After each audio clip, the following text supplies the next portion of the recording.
Les éclipses, c'est toujours super impressionnant et parfois ça peut avoir des conséquences qui sont assez inattendues. Par exemple, en 585 avant notre ère, se serait produite une éclipse solaire, la plus ancienne jamais enregistrée et qui, en plus, a arrêté une guerre. Et ça, c'est l'historien grec Hérodote qui nous rapporte l'événement. En gros, on a les Mèdes et les Lydiens qui se battent depuis 6 ans pour dominer le Moyen-Orient. Et cette guerre, elle s'annonce vraiment interminable. Et au cours d'une bataille dans la région du fleuve Halis en Anatolie, l'actuelle Turquie, eh bien le jour devient nuit. Et là, c'est la panique. Parce que pendant l'Antiquité, les éclipses, elles sont perçues comme des signes de malheur, voire de colère divine. Et même le mot éclipse, il vient du grec éclipsis, qui signifie abandon. Donc là, vraiment, ça pose l'ambiance. Alors, bien sûr, cette éclipse, elle a rien de magique. Selon Hérodote, elle avait même été prévue par Thalès de Milet, un savant grec. Mais pendant la bataille, ça fait quand même très fin du monde et colère divine. Et du coup, on a tous les soldats qui se figent, les rois aussi, et devant ce mauvais présage signe du ciel,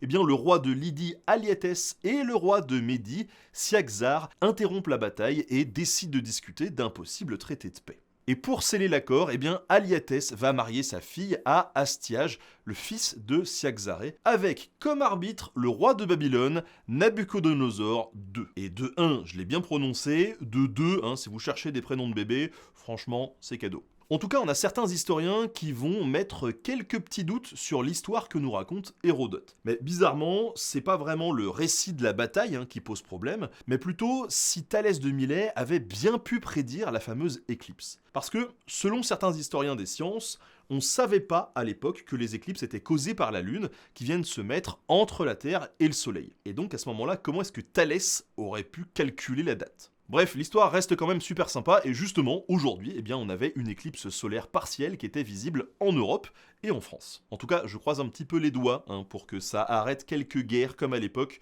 L'espoir fait vivre, comme on dit.